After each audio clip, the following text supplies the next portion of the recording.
Sarah Mitchell pulled her thin jacket tighter around her shoulders as she guided her children along the dimly lit roadside. The autumn wind whipped mercilessly around them, and her 8-year-old daughter Emma clutched her 5-year-old brother Oliver's hand, both children struggling to keep pace with their mother's determined stride. "Mummy, my feet hurt," Oliver whimpered, his small voice nearly lost in the whistling wind. Sarah knelt beside him, adjusting his worn trainers and forcing a smile onto her face. "Just a bit further, love. We'll find somewhere warm soon." She glanced at Emma, whose brave face couldn't quite mask her exhaustion. "Both of you are doing so well." The motorway stretched endlessly before them, a ribbon of tarmac cutting through the English countryside.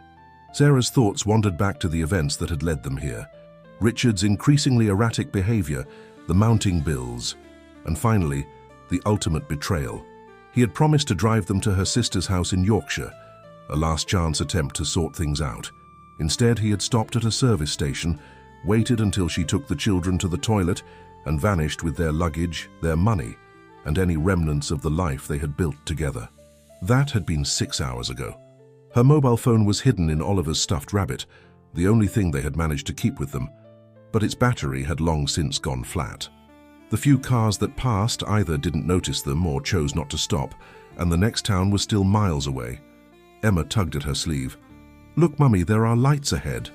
Sarah squinted into the darkness. Indeed, there were lights, what appeared to be a grand gateway illuminated by ornate lanterns. Her heart leapt at the sight, though she tempered her hope with caution. They had passed several private drives already, all leading to properties far from the road, none offering any promise of assistance. "Perhaps they'll let us use their telephone," she murmured, more to herself than to her children.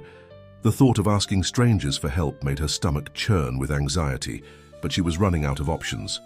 As they approached the gateway, the scale of the property became apparent. Wrought iron gates stretched between stone pillars, and beyond them, a tree-lined drive curved gracefully towards what appeared to be a substantial manor house. A security camera swiveled towards them, its red light blinking in the darkness. Sarah hesitated, her hand hovering over the intercom button.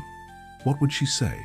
How could she explain their situation without sounding like a scam artist, or worse? But Oliver was shivering now, and Emma's teeth had begun to chatter. Before she could press the button, the purr of an approaching engine caught her attention. Headlights swept around the bend, illuminating them in their harsh glare. Sarah instinctively pulled her children closer, positioning herself between them and the approaching vehicle. The car, a sleek, black Bentley, slowed to a stop beside them. The driver's window hummed downward, revealing a man in his early 40s, his expression shifting from surprise to concern as he took in their bedraggled appearance. "Are you all right?" he asked, his cultured accent carrying a note of genuine worry. "You shouldn't be out here at this hour, especially not with children." Sarah swallowed hard, pride warring with desperation. "I'm terribly sorry to bother you, but we've had a bit of trouble. Would it be possible to use a telephone? We just need to call for a taxi." The man studied them for a moment longer, his grey eyes taking in every detail, the children's exhausted faces, their inappropriate clothing for the weather, Sarah's obvious distress, despite her attempts to maintain composure. "I'm Alexander Crawford," he said finally, turning off the engine. "This is my home and I insist you come inside. You all look half frozen, and I can't in good conscience leave you out here." Sarah opened her mouth to refuse, but Oliver chose that moment to sneeze violently, and Emma's shivering had become more pronounced. Alexander stepped out of the car, his tall frame wrapped in an expensive wool coat. He moved with deliberate slowness, as if aware of how intimidating his presence might be to a woman and 2 children stranded on a dark road. "Mrs. he prompted gently. "Mitchell. Sarah Mitchell. These are my children, Emma and Oliver." She paused, weighing her options. Everything she had ever been taught about stranger danger screamed at her to decline, yet something in Alexander Crawford's eyes spoke of kindness, of understanding. "The house has plenty of room," he continued, "and Mrs. Thompson, my housekeeper, is still awake. She can prepare some hot chocolate for the children while we sort out whatever assistance you need." Emma looked up at Sarah with pleading eyes. "Hot chocolate, Mummy. Please?" Sarah felt her resolve crumbling. They were vulnerable either way, on the road or accepting this stranger's help. At least the latter option offered warmth and the possibility of genuine assistance. "That's very kind of you, Mr. Crawford," she said finally. "If you're certain we wouldn't be imposing." "Not at all." He smiled, and the warmth of it reached his eyes. "Follow me in your own time. The gates will open automatically." As he returned to his car, Sarah gathered her children close. "Remember what we discussed about staying together?" Both nodded solemnly. "Good. We'll just use the telephone and warm up a bit. Everything will be fine." The gates swung open silently, and they followed the Bentley up the sweeping drive. The manor house grew larger as they approached, its Georgian facade both imposing and somehow welcoming in the gentle glow of carefully placed lighting. Sarah couldn't help but notice the well-maintained gardens, the sense of order and care that pervaded everything. As they reached the house, the front door opened, spilling warm light onto the gravel drive. A woman in her 60s, dressed simply but elegantly, stood in the doorway. Her face creased with concern as she took in their appearance. "Oh, you poor dears," she said, already ushering them inside. Come in. Let's get you warmed up." Sarah stepped over the threshold, her children close beside her, into what would become the first chapter of their new life, though she didn't know it yet. Chapter 2, Sanctuary. The entrance hall of Crawford Manor was larger than Sarah's entire former flat, with a sweeping staircase and gleaming wood floors softened by elegant rugs. Under different circumstances, she might have felt overwhelmed by the grandeur, but Mrs. Thompson's practical efficiency left little room for awkwardness. "The blue sitting room, I think," the housekeeper declared, leading them through to a cozy space where a fire crackled in the grate. "Sit yourselves down by the fire and I'll fetch some hot chocolate and sandwiches. You look like you haven't eaten in hours." Oliver's stomach growled audibly at the mention of food, and Mrs. Thompson clicked her tongue sympathetically. "Poor lambs. Won't be a moment." Alexander Crawford had disappeared briefly, but returned as Mrs. Thompson bustled out, having shed his coat to reveal a well-cut suit that spoke of quiet wealth. He rolled up his sleeves and knelt by the fire, adding another log with practiced ease. "Please make yourselves comfortable," he said, gesturing to the plush sofas. "The children look exhausted." Sarah sank onto one of the sofas, and her children immediately cuddled close on either side of her. The warmth of the fire began to thaw her chilled bones, making her realize just how cold she had been. "Mr. Crawford, I can't thank you enough for your kindness, but we really only need to use your telephone. Once we've called a taxi—" "Mrs. Mitchell," he interrupted gently, settling into an armchair opposite them. "Forgive my directness, but you look like you've been through quite an ordeal. Where exactly would this taxi take you at this hour?" Sarah hesitated. Her sister's house was hours away, and they had no money for a taxi anyway. The reality of their situation crashed over her anew, bringing a fresh wave of anxiety.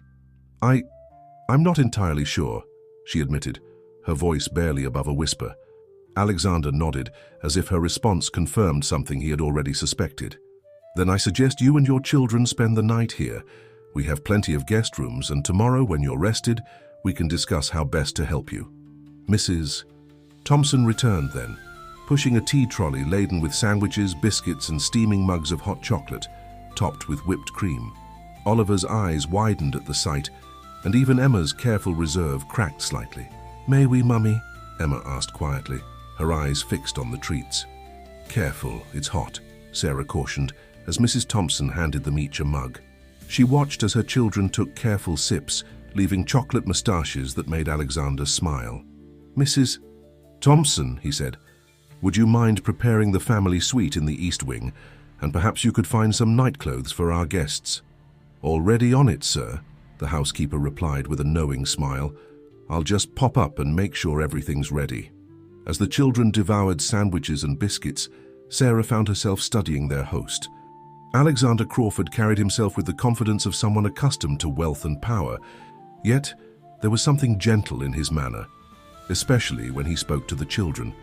He asked them simple, non-threatening questions about their favorite subjects at school and their hobbies, drawing them out of their shells with remarkable skill. "And what about you, Mrs. Mitchell?" he asked eventually. "What brought you to my gate tonight?" Sarah tensed, but his expression remained open, concerned rather than judgmental.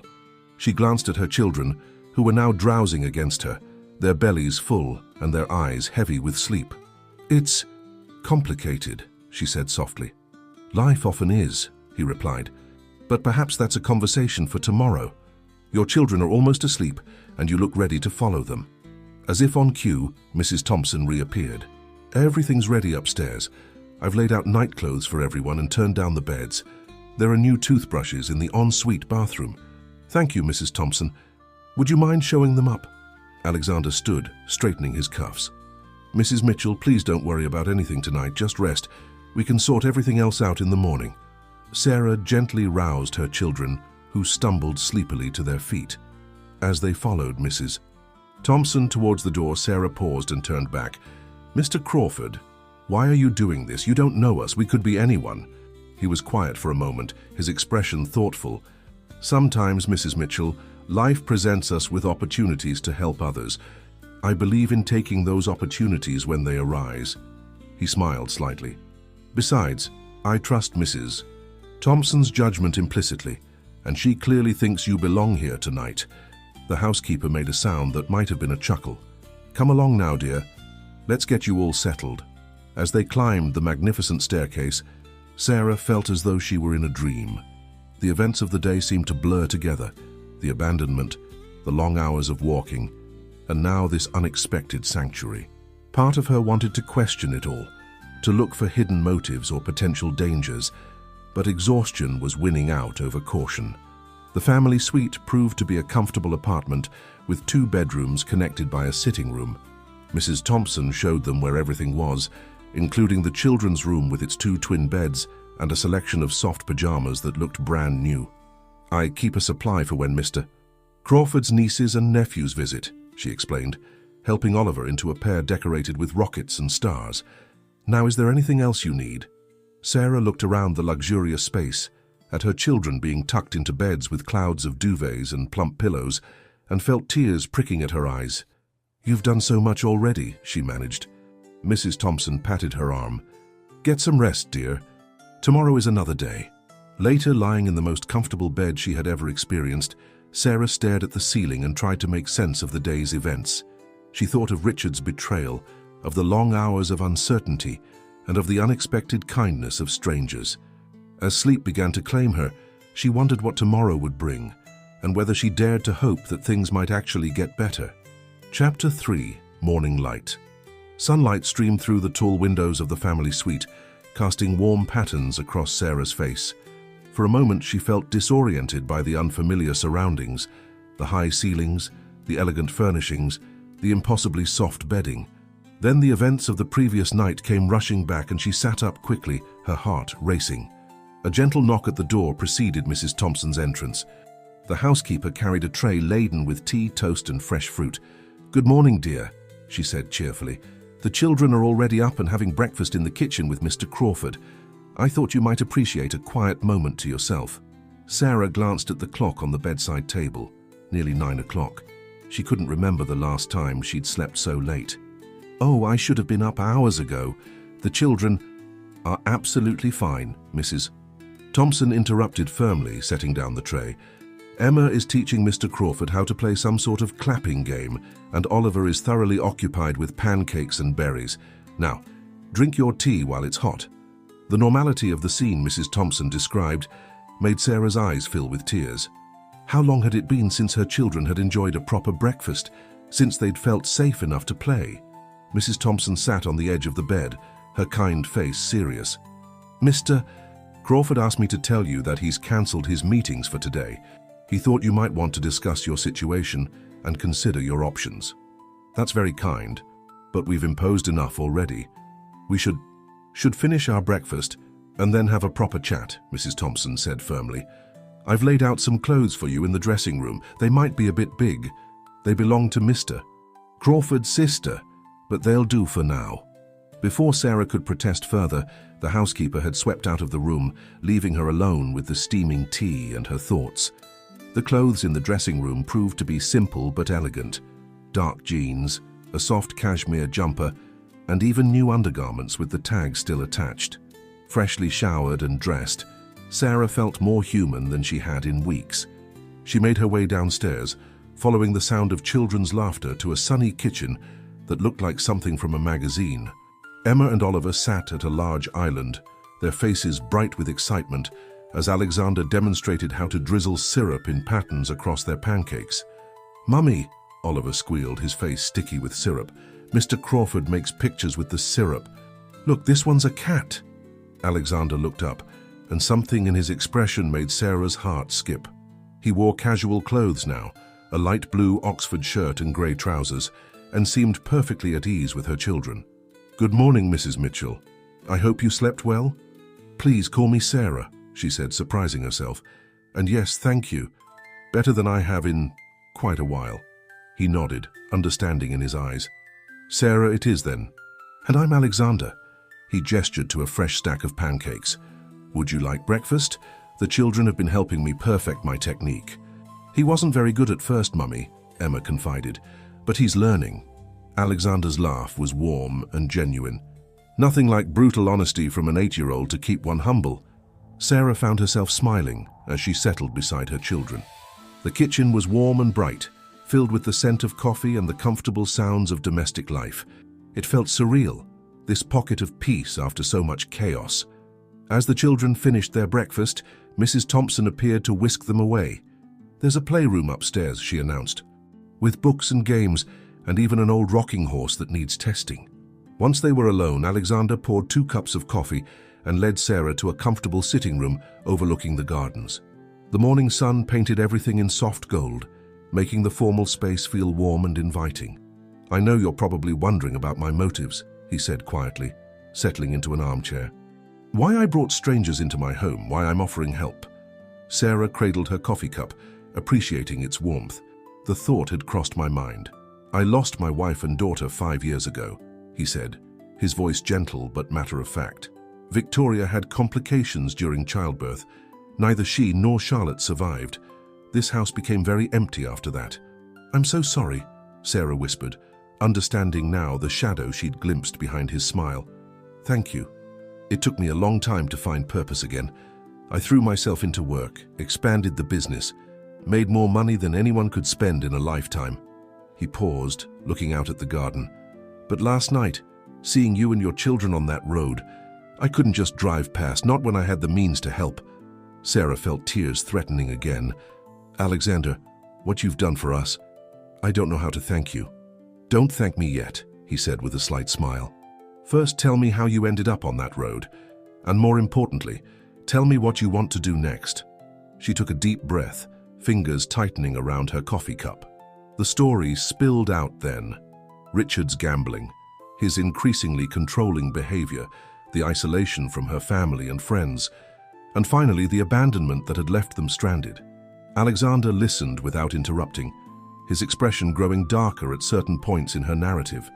When she finished, he was quiet for a long moment. "What do you want, Sarah?" he asked finally. "Not what you think you should do or what others might expect. What do you want for yourself and your children?" The question caught her off guard. It had been so long since anyone had asked what she wanted. "I want," her voice cracked slightly, "I want my children to feel safe. I want to work, to stand on my own feet again. I want to stop being afraid." He nodded as if she had confirmed something for him. "Then let me help you achieve that. Stay here while you get back on your feet. There's plenty of room and the children are safe here. You can look for work without worrying about immediate accommodation, and we can sort out schools and practical matters properly." "I couldn't possibly—" "You can," he said firmly, "and you should. Not for my sake, but for your children's. And for your own." Sarah looked out at the peaceful garden, thinking of her children's laughter at breakfast, of the way they had slept through the night without waking in fear. "How long?" she asked finally. "As long as you need. The world won't end if you accept help, Sarah. Sometimes it's the bravest thing we can do." From somewhere upstairs came the sound of children's laughter and Mrs. Thompson's warm chuckle. Sarah felt something tight in her chest begin to loosen, like a fist slowly unclenching. "All right," she whispered. "Thank you." Chapter 4. Small Steps. The next few weeks passed in a blur of activity. Sarah found herself settling into a routine she hadn't dared hope for just weeks ago. The children were enrolled in the local primary school, their uniforms and supplies provided by Alexander, despite Sarah's protests. Each morning, Mrs. Thompson would pack their lunches while Sarah helped them dress, and Alexander's driver would take them to school on his way to the office. Sarah had insisted on contributing somehow, and Mrs. Thompson had cleverly suggested she help with the household accounts and correspondence. "My eyes aren't what they used to be," the housekeeper had said with a wink, though Sarah suspected the older woman's eyesight was perfectly fine. One crisp autumn morning, Sarah sat in the kitchen, sorting through invoices while Mrs. Thompson prepared lunch. The comfortable silence between them was broken by the housekeeper's thoughtful voice. "You know, dear, the little Acorn Cafe in the village is looking for help. The owner, Jenny, mentioned it when I was picking up bread yesterday." Sarah looked up from her paperwork. "Really? What sort of help? General staff, serving customers, making coffee, that sort of thing. The hours would fit with the children's school day." Mrs. Thompson kept her tone casual as she sliced sandwiches. "Jenny's a lovely person, very understanding about family commitments." The idea of working again, of earning her own money, was both thrilling and terrifying. "Do you think, would it be appropriate, given that I'm staying here?" Mrs. Thompson set down her knife with an exasperated sigh. "Sarah Mitchell, you are not a prisoner in a golden cage. You're a young woman getting back on her feet, and there's nothing more appropriate than that." Later that afternoon, Sarah found herself walking into the little Acorn Cafe. The bell above the door chimed softly, and a plump, cheerful woman looked up from behind the counter. "Welcome to the little Acorn, what can I get you?" "Actually," Sarah began hesitantly, "Mrs. Thompson mentioned you might be looking for staff." Jenny's face lit up with recognition. "Oh, you must be Sarah. Margaret's told me all about you. Come through to the back, let's have a proper chat." The interview, if it could be called that, was more like a friendly conversation over tea and scones. Jenny asked about her experience. Sarah had worked in cafes during university, and her availability. By the end of the hour, Sarah had a job starting the following Monday. When she returned to the manor, she found Alexander in his study, reading glasses perched on his nose as he reviewed documents. He looked up as she knocked on the open door, his face breaking into a warm smile. "Sarah, come in. How was your adventure in the village?" She settled into one of the leather chairs across from his desk, still buzzing with excitement. "I got a job at the Little Acorn Cafe. I start next week." "That's wonderful news." His enthusiasm seemed genuine. "Jenny's place, isn't it? They do excellent coffee." "I wanted to talk to you about the arrangements here," Sarah said, forcing herself to maintain eye contact. "Now that I'll be earning, I can start looking for a flat. Begin paying you back." "Sarah," Alexander interrupted gently, "the agreement was that you'd stay until you're properly on your feet. A part-time job at a cafe, while admirable, isn't quite there yet. Save your money. Build up some security for yourself and the children." She felt tears pricking at her eyes. "Why are you so kind to us?" Alexander was quiet for a moment, removing his reading glasses and setting them carefully on his desk. "Do you remember what I told you about my daughter, Charlotte?" Sarah nodded, unable to speak. "After I lost them, I thought I'd never have a family in this house again. But hearing the children's laughter in the corridors, seeing you all at breakfast each morning, it's brought life back to these rooms." He smiled softly. "You're not taking advantage, Sarah. If anything, you're giving me something I thought I'd lost forever." A knock at the study door interrupted them. Emma stood there, her school uniform slightly rumpled, holding a piece of paper. "Mr. Crawford, could you help me with my maths homework? Mrs. Thompson is busy with dinner." "Of course, sweetheart. Come show me what you're working on." He cleared a space on his desk as Emma bounced over, her pigtails swinging. Sarah watched as Alexander patiently explained multiplication tables to her daughter, his elegant hands sketching examples on a spare piece of paper. Emma's face was scrunched in concentration, nodding as understanding dawned. "Oh, I see now." She beamed up at him. "You explain it better than Mr. Peters." "Don't tell your teacher that," Alexander chuckled, ruffling her hair affectionately. Later that evening, after the children were in bed, Sarah stood at her bedroom window, looking out over the moonlit gardens. The past weeks felt like a dream, the kind she used to have during her darkest moments with Richard, when she'd imagine a better life for her children. A soft tap at her door revealed Mrs. Thompson with her nightly cup of chamomile tea. "Penny for your thoughts, dear?" Sarah accepted the tea gratefully. "I was just thinking about how much has changed, how lucky we are." "Luck had nothing to do with it," Mrs. Thompson said firmly. "You're strong, Sarah. Strong enough to walk away from a bad situation, strong enough to accept help when you needed it, and strong enough to start rebuilding. Don't discount that."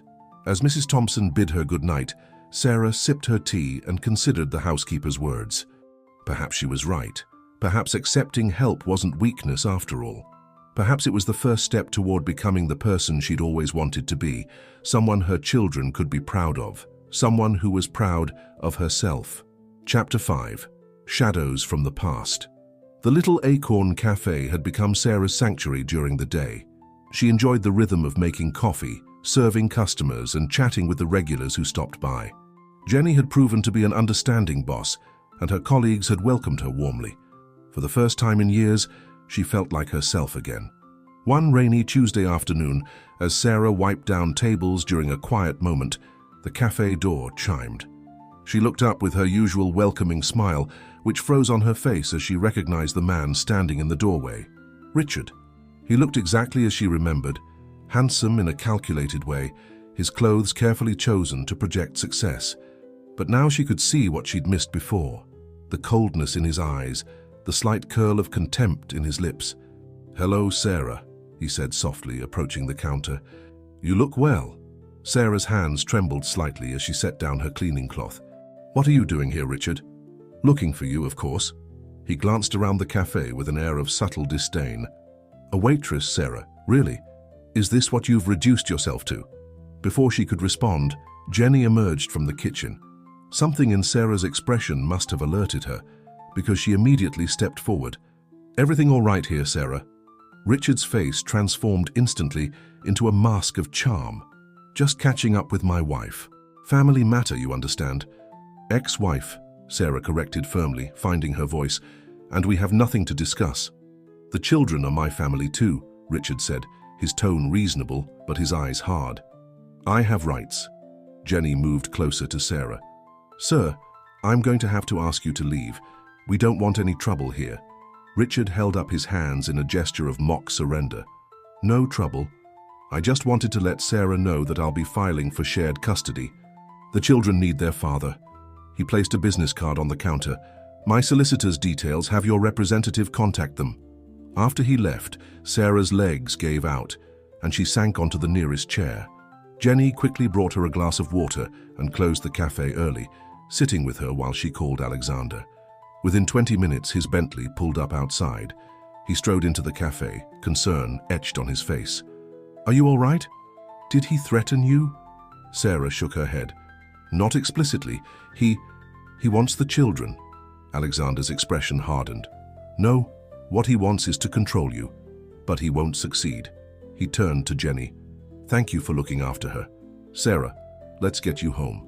The drive back to the manor was quiet, Sarah staring out the window while Alexander made several phone calls.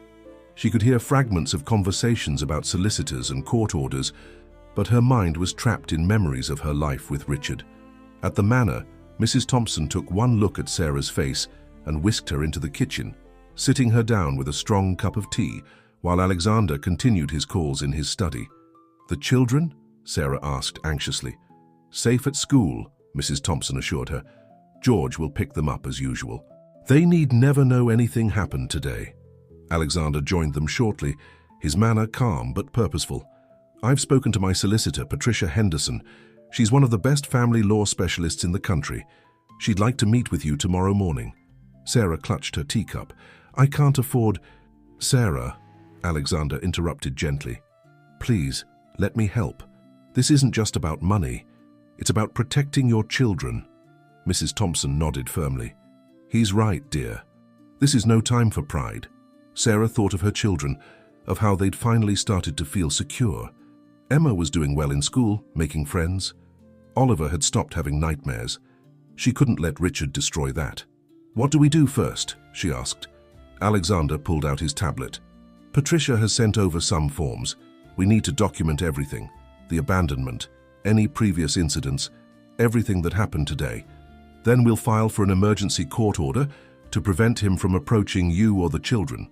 They spent the next few hours going through everything. Sarah found herself telling them things she'd never told anyone, how Richard had gradually isolated her from friends and family, how he'd controlled their finances, his emotional manipulation of the children. Mrs. Thompson kept the tea flowing and eventually brought them sandwiches, though Sarah could barely eat. As evening approached, she heard the sound of children's voices in the hall. "Mummy, Mr. Crawford." Emma burst into the kitchen, waving a paper. "I got full marks on my maths test." Oliver followed more slowly, clutching a drawing. "I made this for you, Mummy. It's our family at the manor." Sarah pulled them both close, breathing in their familiar scents. Over their heads, she met Alexander's eyes. His expression was fierce with determination, and she knew in that moment that he would move heaven and earth to help her protect them. "That's wonderful, darling," she said to Emma, her voice steady despite her inner turmoil. "And Oliver, your drawing is beautiful. Why don't you both go wash up for dinner? I heard Mrs. Thompson mention something about treacle tart." After the children rushed off, Alexander moved closer. "We'll handle this, Sarah. I promise you." "I'm scared," she admitted quietly. "Not for myself, but for them. Richard, he can be very convincing. He knows how to make himself look good to others." "That may have worked when you were alone," Alexander said firmly. "But you're not alone anymore. We'll fight this together." Sarah looked around the kitchen at Mrs. Thompson busying herself with dinner preparations while keeping a watchful eye on her, at Alexander's steady presence beside her, at the children's artwork magneted to the huge refrigerator. Somehow, without her quite noticing, this had become home. These people had become family. "Together," she repeated, and for the first time since seeing Richard, she felt strength returning to her voice. Chapter 6. Standing Ground. The meeting with Patricia Henderson took place in Alexander's study the next morning. The solicitor was a sharp-featured woman in her 50s, with keen eyes and an air of competent authority that Sarah found immediately reassuring. "Mr. Crawford has briefed me on the situation," Patricia said, opening her laptop. "But I need to hear everything from you, Sarah. Every detail matters." For the next 2 hours, Sarah recounted her history with Richard. Patricia took detailed notes, occasionally asking clarifying questions. When Sarah described the abandonment on the motorway, the solicitor's typing became notably more forceful. "This is actually helpful," Patricia said finally. "Abandoning you and the children on a motorway shows severe negligence. Combined with the financial control and emotional abuse you've documented, we have a strong case for full custody." "But Richard's very good at presenting himself," Sarah worried. "He can be incredibly charming when he wants to be." Patricia's smile was razor-sharp. "So are many of my opponents, but charm doesn't hold up well against concrete evidence. Now, let's talk about immediate protective measures." They discussed restraining orders and emergency custody arrangements. Alexander sat quietly throughout, occasionally offering clarification about dates or details, his presence a steady support. "One more thing," Patricia said, looking up from her notes. "Mr. Crawford mentioned that Richard appeared at your workplace. We should consider the possibility that he might try to approach the children at school." Sarah felt her heart clench. "Could he take them?" "Legally, not without consequences, but we should put preventive measures in place." Patricia turned to Alexander. "The school will need a list of approved people for pickup, and they should be notified about the situation." "I'll handle it today," Alexander assured them. "I know the headmaster personally." After Patricia left, Sarah remained in the study, feeling overwhelmed by everything they'd discussed. Alexander poured them both tea, adding a splash of honey to hers, just the way she liked it. "Penny, for your thoughts?" he asked gently. "I keep thinking about how different this is from last time," she said slowly. "When I tried to leave before, I had nowhere to go, no resources. Richard knew that. He knew I'd have to come back." Alexander's expression darkened. "But you didn't come back this time. You kept walking, protecting your children. That takes incredible strength, Sarah." Before she could respond, her phone buzzed with a notification. Her hands shook as she read the message. "Richard's posted about me on social media," she whispered. He's telling everyone I've been unfaithful, that I've turned the children against him. He's posted pictures of you helping Emma out of the car at school, implying..." Alexander's face remained calm, though she saw a muscle tick in his jaw. Patricia expected something like this. It's a common tactic, trying to damage your reputation, make you look unstable. We've already documented everything, including the timestamps of when you arrived here and the circumstances. The comments. Sarah scrolled through her phone, tears blurring her vision. People I thought were friends. Alexander gently took the phone from her hands. Social media isn't real life, Sarah. The people who matter know the truth. Mrs. Thompson is already giving your solicitor statements from the school about how well the children are doing, how much happier and more settled they are now. Just then, Mrs. Thompson appeared in the doorway. Sarah, dear, Jenny's on the phone. She says there are reporters at the cafe asking questions.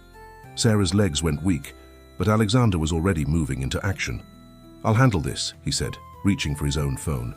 Morris, get our PR team on this immediately. Full media response, emphasis on privacy and protection of minor children. The next few hours passed in a blur of activity. Alexander's PR team worked quickly, issuing statements that managed to defend Sarah while taking the moral high ground. Jenny called again to say she'd told the reporters exactly what she thought of them harassing a hard-working mother, in terms that made Mrs. Thompson raise her eyebrows appreciatively. By the time the children returned from school, the initial media flurry had died down. Emma and Oliver burst into the kitchen as usual, full of stories about their day, blissfully unaware of the morning's drama.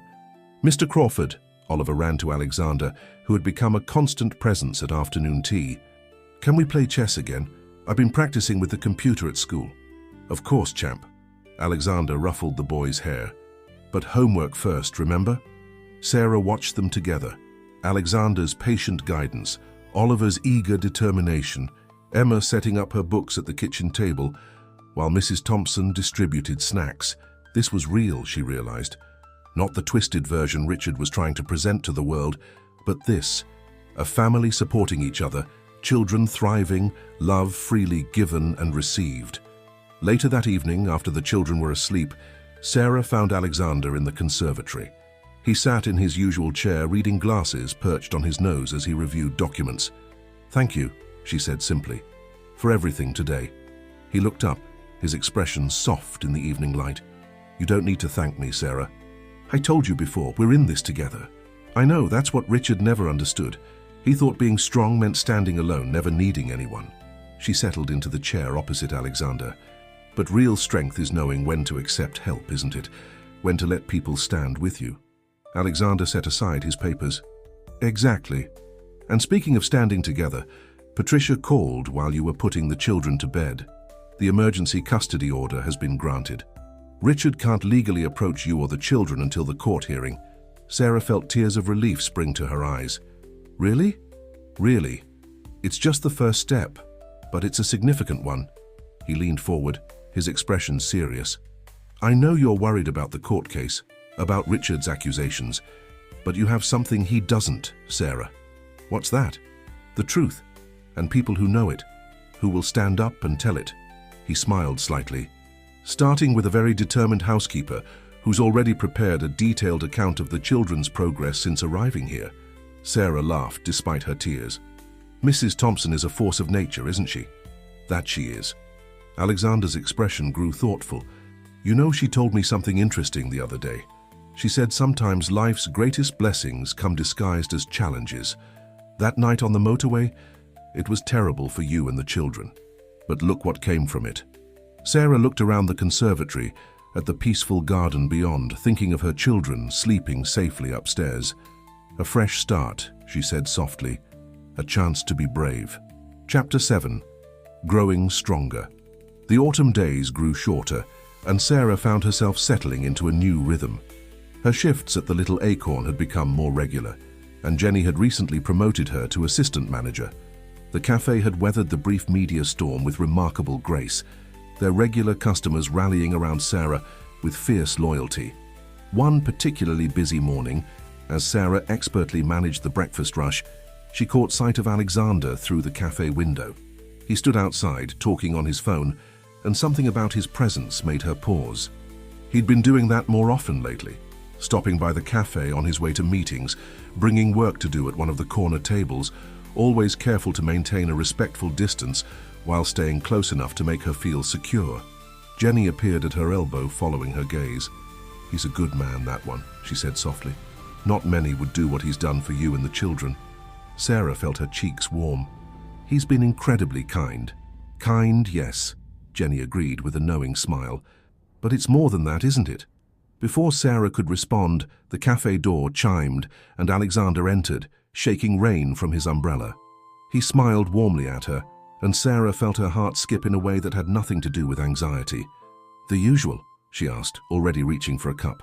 "Please, and perhaps one of those orange cranberry scones. Mrs. Thompson mentioned them yesterday." As Sarah prepared his coffee, flat white extra shot, she thought about how naturally he'd become part of their daily life. The way he helped Emma with her homework, played chess with Oliver, joined them for family dinners. The way he looked at her when he thought she wouldn't notice. That evening, after the children were asleep, Sarah found Alexander in the conservatory. Rain pattered against the glass roof, creating a cozy atmosphere inside. "Patricia called," he said as she settled into her usual chair. "The court date is set for next month. She's very confident about our position." Sarah nodded, twisting her hands in her lap. "Richard's solicitor sent another letter today. They're claiming I've alienated the children from him, that I'm using you to replace their father." Alexander's expression darkened. "That's nonsense, and Patricia will prove it. The school reports show how well they're doing, how much more confident they've become, and Dr. Phillips's assessment clearly documents the positive changes in their emotional well-being." "I know, it's just—" Sarah hesitated. "Sometimes I wonder if I'm being selfish, keeping them here in this beautiful house, letting them get attached to this life." "Sarah," Alexander leaned forward, his voice gentle but firm.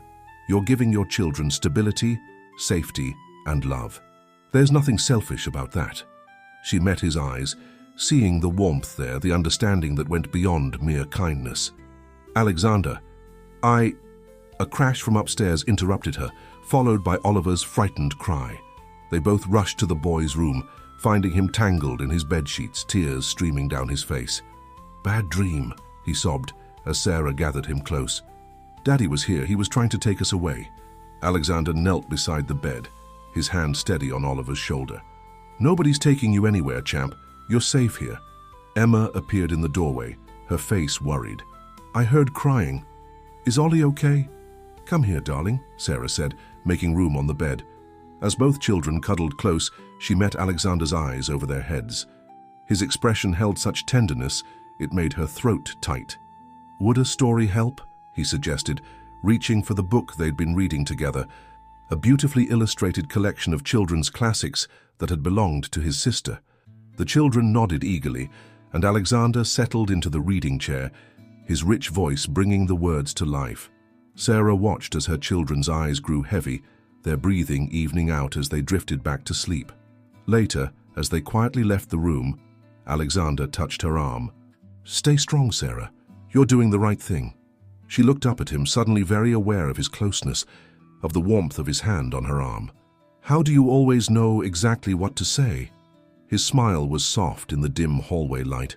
"Perhaps because I've come to know you quite well, to care about what happens to you, to all of you."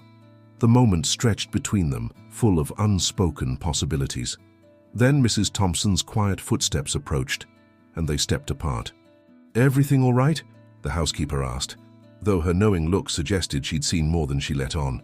"Just a nightmare," Sarah explained. "The children are asleep again now." Mrs. Thompson nodded sagely.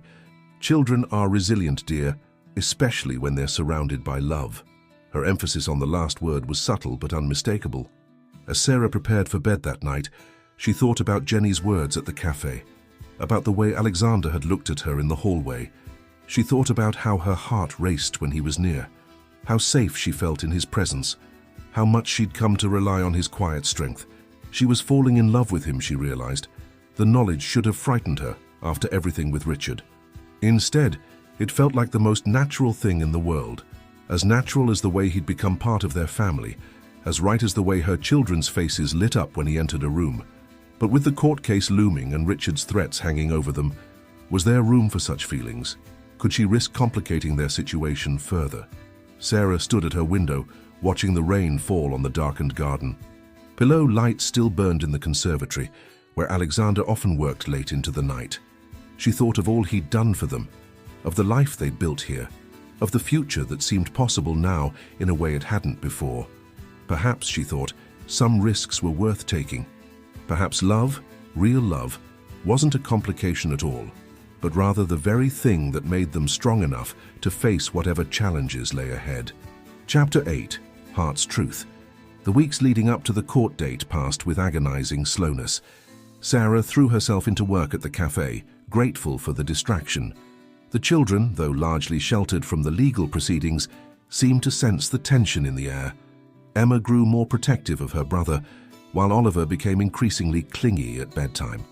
Alexander remained their steady anchor through it all. He'd taken to working from home more often, his presence a constant reassurance. Sarah noticed how he always positioned himself between her and the cafe's windows when he visited, how he scheduled his meetings around the children's school hours so he could be present for pickups and drop-offs. One Saturday morning, as autumn edged towards winter, Sarah woke early to find the manor grounds covered in frost. She made her way to the kitchen, where Mrs. Thompson was already preparing breakfast. "You're up early, dear," the housekeeper commented, sliding a cup of tea across the counter. "Couldn't sleep." Sarah wrapped her hands around the warm cup. "The hearing's next week." Mrs. Thompson's expression softened. "Everything's prepared. Patricia has all the documentation, the character witnesses are ready. Even Jenny's written a glowing statement about your work at the cafe." "I know, it's just—" Sarah hesitated. "What if Richard convinces them? He can be very persuasive." "Sarah," Mrs. Thompson sat beside her. "Look out there." Through the kitchen window, they could see Alexander in the garden with Emma and Oliver. Despite the early hour and chill, they were setting up the children's new telescope, a gift from Alexander to support Emma's growing interest in astronomy. "That's real," Mrs. Thompson said firmly. "The way those children have blossomed here, the way you've grown stronger, the family you've all become. No amount of Richard's manipulation can change those facts." Sarah watched as Alexander helped Oliver adjust the telescope's height, his patience evident even from a distance. Emma bounced excitedly beside them, her science notebook clutched in her hands. "He loves them, doesn't he?" Sarah said softly. "Yes," Mrs. Thompson replied. "And not just them." Before Sarah could respond, the kitchen door burst open and the children tumbled in, cheeks red from the cold. "Mummy, Mr. Crawford's teaching us about constellations," Emma exclaimed. "Did you know there's one called Cassiopeia that looks like a W?" Alexander followed them in, his own cheeks flushed from the morning air. "I thought we might drive out to the countryside tonight, away from the city lights. The forecast says it'll be clear, perfect for stargazing." The children's enthusiastic response was interrupted by Sarah's phone buzzing. Her hands shook slightly as she read the message. "Richard's solicitor," she explained quietly to Alexander. "They're requesting a meeting before the hearing." Alexander's expression grew serious. "What does Patricia say?" "She thinks we should agree. Show we're being reasonable and cooperative. Then I'll come with you." Sarah looked up sharply. "You don't have to—" "Yes, I do." His voice was gentle but firm. "We face this together, remember?" Mrs. Thompson efficiently herded the children upstairs to wash up, leaving Sarah and Alexander alone in the kitchen. The morning sun streamed through the windows, casting long shadows across the floor. "Alexander," Sarah began, then faltered. How could she express everything she was feeling? Her gratitude for his support, her fear about the hearing, her growing awareness of the deeper emotions between them. He moved closer, his expression tender. "Sarah, The phone buzzed again, making them both jump. This time it was Patricia, suggesting times for the meeting with Richard's solicitor. Alexander ran a hand through his hair, a rare gesture of frustration. "We should review the documentation again, make sure everything's in order." Sarah nodded, pushing down the words she'd been about to say. There would be time for such conversations after the hearing, after they'd secured the children's future. They spent the morning in Alexander's study, going through statements and evidence. Patricia had built a strong case, documenting everything from the motorway abandonment to Richard's recent attempts at manipulation. The school had provided glowing reports about the children's progress, and Dr. Phillips's psychological assessment strongly supported maintaining their current stable environment. "Sarah," Alexander said suddenly, setting down the papers he'd been reviewing, "there's something we should discuss before the hearing." She looked up, caught by the intensity of his expression. Richard's solicitor will likely try to paint our relationship in a negative light, he continued carefully. They'll suggest impropriety, claim you're using me for financial gain or that I'm trying to replace him as the children's father. But that's not... I know. He moved to sit beside her on the sofa. But I need you to know that whatever happens in that courtroom, whatever they say about us, it doesn't change how I feel. About you. About the children. About the family we've become. Sarah felt tears pricking at her eyes. Alexander, you don't have to say anything now, he said gently. I just wanted you to know that you have my heart, all of it, whatever comes next. And that won't change, no matter what Richard or his solicitor try to claim. Before she could respond, they heard the children's voices in the hall, returning from their morning with Mrs. Thompson. The moment passed, but something had shifted between them. A truth acknowledged, a future glimpsed. That evening, as promised, they drove out to the countryside. Alexander spread blankets on a hilltop while the children set up the telescope. Sarah watched them, her heart full of love for this makeshift family they'd created. Under the vast canopy of stars, with Emma excitedly pointing out constellations and Oliver falling asleep against Alexander's shoulder, Sarah felt a profound sense of rightness. This was worth fighting for. This was worth any battle Richard might bring. And as Alexander's hand found hers in the darkness, she knew they would face it together. Chapter 9. The Heart's Defense. The morning of the court hearing dawned cold and clear. Sarah stood before her bedroom mirror, smoothing down her conservative navy suit. Another quiet gift from Alexander, delivered by Mrs. Thompson with a note simply saying, "You've got this." A soft knock at the door preceded Emma's entrance. Her daughter wore her school uniform with unusual care, her hair neatly plaited by Mrs. Thompson. "Mummy, are you scared?" Sarah knelt down to her daughter's level. "A little bit, darling, but that's okay. Sometimes being brave means doing something even when you're scared." Emma wrapped her arms around Sarah's neck. "Mr. Crawford says you're the bravest person he knows." Sarah's heart squeezed at the words. "Did he now?" "Mm-hmm. He told Oliver and me last night when we were worried about today. He said you're like a lioness protecting her cubs." The sound of Oliver's running feet interrupted them. He burst into the room, his school tie slightly askew, clutching his beloved stuffed rabbit. "Mummy, can you take Hoppy with you for luck?" Sarah gathered both children close, breathing in their familiar scents. "Thank you, darling, but Hoppy should stay with you today. Mrs. Thompson will take you both to school, and Alexander and I will pick you up afterward. Everything will be fine." In the kitchen, Mrs. Thompson had prepared a light breakfast, though Sarah could barely eat. Alexander arrived early, impeccable in a charcoal suit, his presence immediately calming her nerves. "Patricia's already at the courthouse," he said, accepting a cup of coffee. "Everything's prepared." The drive to the courthouse was quiet, Sarah's hand clasped tightly in Alexander's. As they approached the building, she saw Richard standing outside with his solicitor. He'd dressed carefully for effect, the concerned father in a well-cut suit, his expression appropriately solemn. "Remember," Alexander said softly as they parked, "he can't hurt you anymore. You're stronger now." Patricia met them at the courthouse steps, her briefcase bulging with documentation. "Ready?" Sarah took a deep breath, thinking of her children, of the life they'd built, of Alexander's steady presence beside her. "Ready?" The hearing room was smaller than she'd expected, more intimate. Richard sat across the aisle, attempting to catch her eye, but Sarah kept her gaze forward, focused on the judge's empty chair. When Richard's solicitor began his presentation, Sarah felt her hands begin to shake. The man painted a picture of her as an unstable mother who had kidnapped the children, who was living in inappropriate circumstances with a wealthy man who had turned the children against their loving father.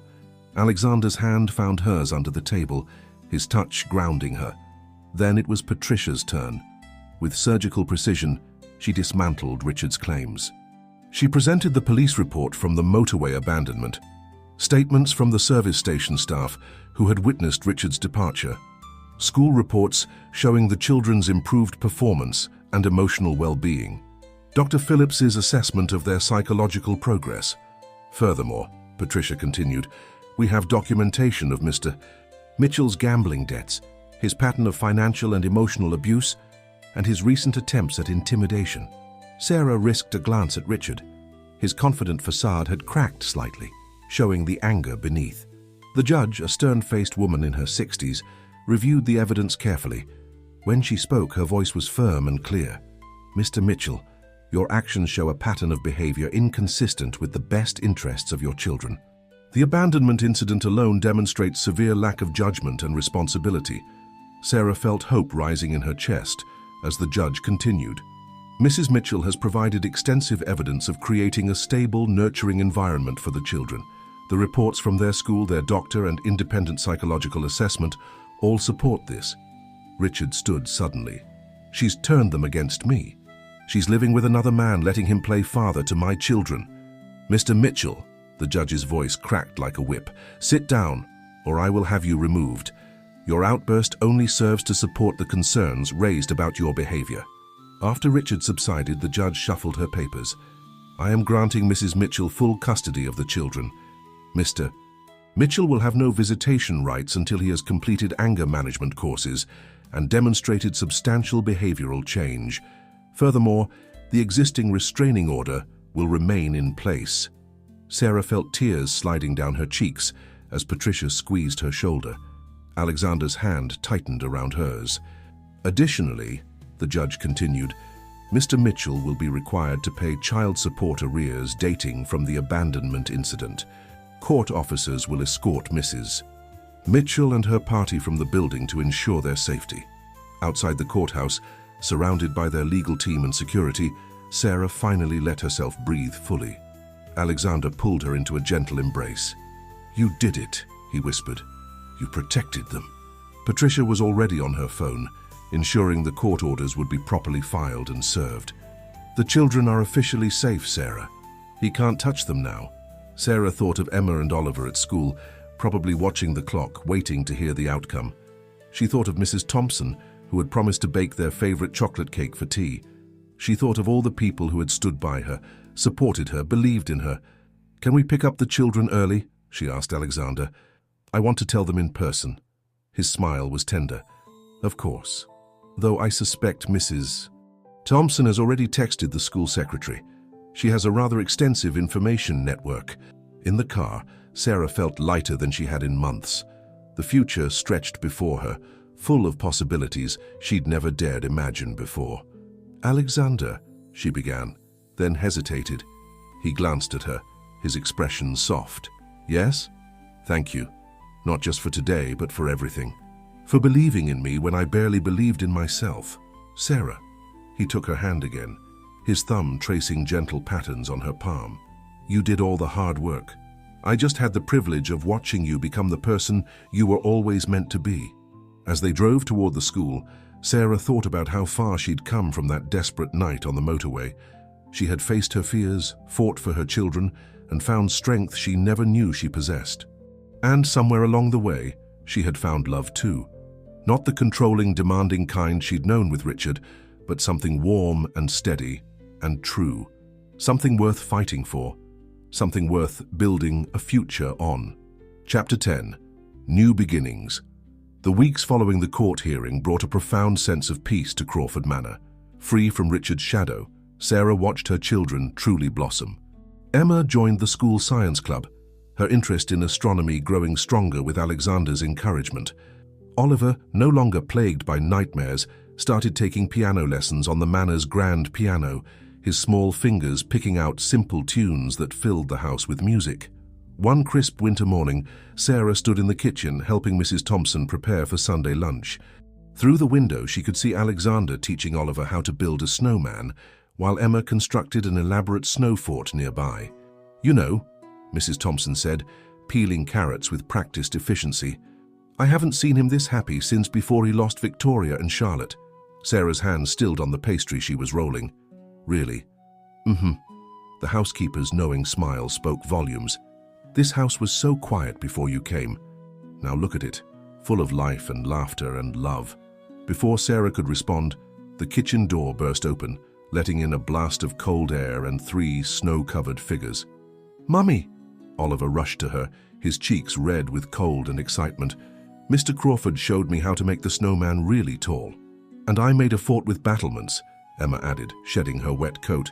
"Can we have hot chocolate?" "After you've changed into dry clothes, Mrs.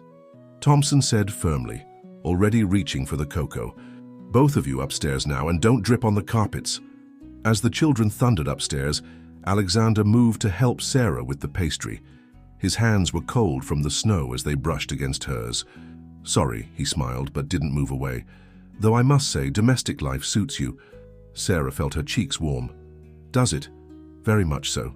His voice was soft, intimate. "Sarah, I've been wanting to ask you something." But they were interrupted by the children's return, now in dry clothes and eager for their promised hot chocolate. The moment passed, though the warmth in Alexander's eyes remained. That evening, after the children were in bed, Sarah found Alexander in the conservatory. Snow fell softly outside the glass walls, creating a magical atmosphere in the warm, plant-filled space. "They're finally asleep," she said, settling into her usual chair. "Emma made me check her fort was still standing before she'd close her eyes." Alexander's smile was fond. "She's quite the architect, though I think Oliver's snowman is a masterpiece in its own right." "Alexander," Sarah gathered her courage, "what were you going to ask me this morning?" He set aside his book, his expression turning serious. "I wanted to ask about the future. Your future. The children's future. Our future," Sarah suggested softly. "Yes." He moved to kneel beside her chair, taking her hands in his. "Sarah, these past months have shown me what I was missing in my life. Not just the noise and chaos and joy that you and the children bring, but something deeper, something I thought I'd never find again after losing Victoria and Charlotte." Sarah felt tears pricking at her eyes as he continued. "I love you, Sarah Mitchell. I love your strength, your courage, your gentle heart. I love the way you've made this house a home again. I love your children as if they were my own." He reached into his pocket, producing a small velvet box. "And I would be honored if you would consider making this arrangement permanent." Inside the box was a ring, elegant and understated, with a single diamond that caught the light from the conservatory lamps. "I know it might seem soon," he said quickly, "and I understand if you need time to think about it. After everything with Richard," Sarah pressed her fingers to his lips, silencing him. "Alexander Crawford, you are nothing like Richard. You've shown me what real love looks like. Patient, kind, supportive. You've given us a home, protected us, believed in us." She smiled through her tears. "And yes, I will marry you." His joy was radiant as he slipped the ring onto her finger. When he kissed her, it felt like coming home. A noise from the doorway made them look up. Mrs. Thompson stood there, trying and failing to hide her smile. "I suppose congratulations are in order," she said, her eyes suspiciously bright. "Though I must say, it's about time." "Mrs. Thompson," Alexander said with mock severity, "were you eavesdropping?" "Certainly not, sir. I was merely passing by." "Several times." "Very slowly." She sniffed, but her joy was evident. "Now, shall I prepare a special breakfast for tomorrow? I believe the children might want to celebrate." Later that night, Sarah stood at her bedroom window watching the snow fall. The ring on her finger caught the moonlight, sending tiny rainbows dancing across the wall. Below in the garden, Oliver's slightly lopsided snowman stood guard over Emma's fort, both illuminated by the manor's outdoor lights. She thought about the journey that had brought her here, from that desperate night on the motorway to this moment of pure joy. She thought about the strength she'd found, the love she'd discovered, the family they'd built together. There would be challenges ahead, she knew. There would be adjustments as they blended their lives completely, decisions about schools and holidays and traditions. But they would face it all together, with love and patience and understanding. As if summoned by her thoughts, Alexander appeared in her doorway. "Penny for them." She turned to him, happiness bubbling up inside her. "I was just thinking about how life surprises you sometimes, how the darkest moments can lead to the brightest beginnings." He crossed the room to wrap his arms around her, both of them watching the falling snow. "Speaking of beginnings, Mrs. Thompson is already making lists for the wedding. I believe she and Jenny are competing for the role of chief planner." Sarah laughed, leaning back against him. "Should we be worried?" "Terrified," he confirmed cheerfully, "though I suspect they'll do a magnificent job." They stood together in comfortable silence, watching the snow transform the garden into a winter wonderland. Tomorrow, they would tell the children, begin planning their future, take the first steps into their new life together. But for now, this moment was perfect, just the two of them, wrapped in warmth and love, while the world turned white and beautiful around them. Chapter 11. Full Circle. Spring arrived at Crawford Manor in a burst of color, the gardens blooming with fresh life as wedding preparations filled every corner of the house. Mrs. Thompson and Jenny had indeed formed an unstoppable planning committee, transforming the already beautiful grounds into something magical. One sunny morning, Sarah sat in her office at the Little Acorn, reviewing the cafe's accounts. She'd kept her job even after the engagement, finding fulfillment in the work and the independence it provided. Jenny had promoted her to full manager, proud to see how far her friend had come. "Sarah," Jenny's voice interrupted her thoughts. "There's someone here to see you." A woman stood nervously in the cafe's doorway, clutching a young child's hand. Something in her posture, the way she held herself, the wariness in her eyes, struck a chord in Sarah's memory. "I'm sorry to bother you," the woman began hesitantly. "My name's Claire. I read about you in the paper, about how you got away, how you rebuilt your life." Sarah gestured to a quiet corner table. "Please sit down. Jenny, could we have some tea?" As Claire settled her daughter with a hot chocolate, her story spilled out. A controlling husband, mounting debts, increasing isolation. "I don't know what to do," she finished, wiping tears. "But when I read about you..." Sarah reached across the table, squeezing Claire's hand. "You're not alone, and you're braver than you know, just by being here." That evening, as Sarah recounted the conversation to Alexander in his study, an idea began to take shape. "The east wing of the manor," she said thoughtfully. "It's barely used, and there's that separate entrance." Alexander looked up from his papers, understanding dawning in his eyes. "You want to create a safe house? More than that, a support center, somewhere women like Claire can come for help, get legal advice, job training, counseling." She paced the study, excitement building. "We could work with Patricia's firm for the legal side, partner with local businesses for job placements." "Like the Little Acorn did for you," Alexander nodded, already reaching for his tablet. "We could set up a proper foundation, create a sustainable model that could be replicated in other areas." Mrs. Thompson appeared in the doorway, having overheard the conversation. "The East Wing would need some renovation," she said practically, "but it could work, and I might know some retired nurses who'd volunteer their time." "Would you help me with this?" Sarah asked Alexander. "I know with the wedding and everything else." He stood, crossing the room to take her hands. "Sarah, love, helping others is part of who you are. It's one of the many reasons I fell in love with you. Of course I'll help." Over the next weeks, as wedding preparations continued, Sarah's vision began to take shape. Patricia helped establish the legal framework for the foundation, while Alexander's business contacts provided funding and support. The East Wing underwent careful renovation, creating a space that was both secure and welcoming. Emma and Oliver threw themselves into the project with enthusiasm. Emma designed welcome packages for the children who would stay there, while Oliver insisted on donating some of his toys for the sad kids like I was. One afternoon, as Sarah showed Claire and her daughter their temporary accommodation in the newly renovated wing, she caught sight of her reflection in a window. The nervous, uncertain woman from the motorway was gone.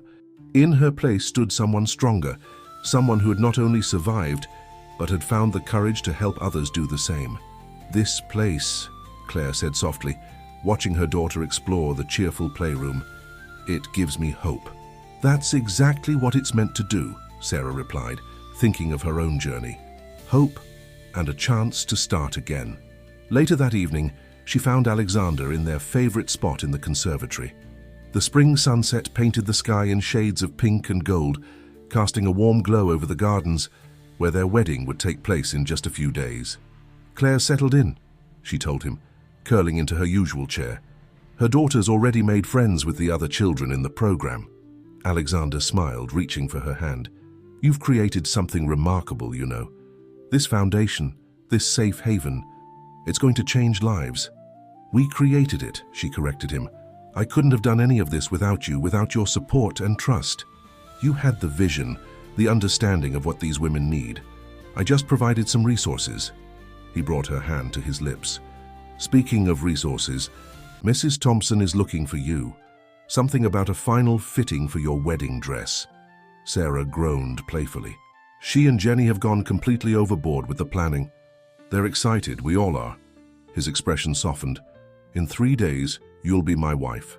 The children will officially be my family, though they've had my heart since that first night you arrived." "Alexander." Sarah felt tears threatening. "How did I get so lucky?" "Not luck, my love.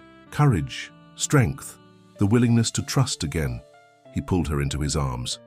"You taught me that life can give us second chances at happiness if we're brave enough to take them." Through the conservatory windows, they could see Emma and Oliver in the garden, helping Mrs. Thompson and Jenny arrange fairy lights in the trees for the wedding. Claire's daughter played nearby, her laughter mixing with the other children's voices in the evening air. "Look at what you've built," Alexander murmured, holding her close. "A home, a family, a sanctuary for others. You're quite extraordinary, Sarah Mitchell." "Soon to be Sarah Crawford," she reminded him with a smile. "Indeed." His joy was evident in his voice. "And I can't wait to spend the rest of my life watching you continue to amaze me." Chapter 12. Love's Triumph. The morning of the wedding dawned clear and bright, the gardens of Crawford Manor ablaze with spring flowers. Sarah stood at her bedroom window, watching the final preparations below. White chairs lined the lawn, a floral arch stood ready for the ceremony, and fairy lights twinkled in the trees despite the daylight. "Mummy!" Emma burst into the room, already wearing her flower girl dress. "Mrs. Thompson says it's time to start getting ready." The next few hours passed in a blur of activity. Jenny arrived with fresh flowers for the bouquets, while Mrs. Thompson orchestrated everything with military precision. Claire and her daughter, now settled happily in the foundation's wing, joined the preparation team, helping with last-minute details. "Something old," Mrs. Thompson announced, presenting Sarah with a delicate lace handkerchief. "This was my grandmother's." "Something new," Jenny added, fastening a pearl bracelet around Sarah's wrist. "From all of us, at the Little Acorn." "Something borrowed," Claire offered shyly, holding out a pair of sapphire earrings. "For luck." "And something blue," Emma declared proudly, presenting a ribbon she'd carefully embroidered with tiny stars. "Because of our astronomy lessons with Alexander." Sarah felt tears threatening as Mrs. Thompson wove the ribbon into her bouquet. These women, her friends, her family, had helped her rebuild her life, piece by precious piece. A knock at the door revealed Patricia, looking elegant in her role as one of Sarah's bridesmaids. "Everyone's ready whenever you are. And Sarah, you look beautiful." The wedding dress was simple but elegant, its flowing lines emphasizing Sarah's natural grace.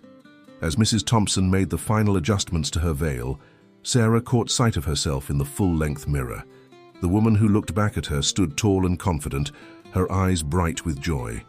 "Ready, dear?" Mrs. Thompson asked softly. Sarah nodded, unable to speak past the lump in her throat. The garden ceremony was everything they'd hoped for. Oliver walked proudly beside Sarah down the aisle, taking his role as man of honor very seriously. Emma preceded them, scattering rose petals with scientific precision, pausing occasionally to ensure even distribution. But Sarah barely noticed the decorations or the gathered guests. Her eyes were fixed on Alexander, waiting for her beneath the floral arch.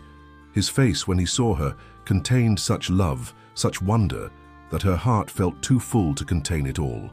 The celebrant spoke of love and trust, of families bound by choice as well as blood, of second chances and new beginnings. When it came time for the vows, Alexander took Sarah's hands in his. "Sarah," he began, his voice steady but full of emotion, "you came into my life unexpectedly, bringing light and laughter back to these halls. You showed me that love isn't just about grand gestures or dramatic moments. It's about quiet strength, daily kindness, and the courage to trust again. I promise to spend every day proving worthy of that trust, to love and cherish you and our children, to support your dreams and share your burdens. You've made me happier than I ever thought possible, and I can't wait to spend the rest of my life showing you how much you mean to me."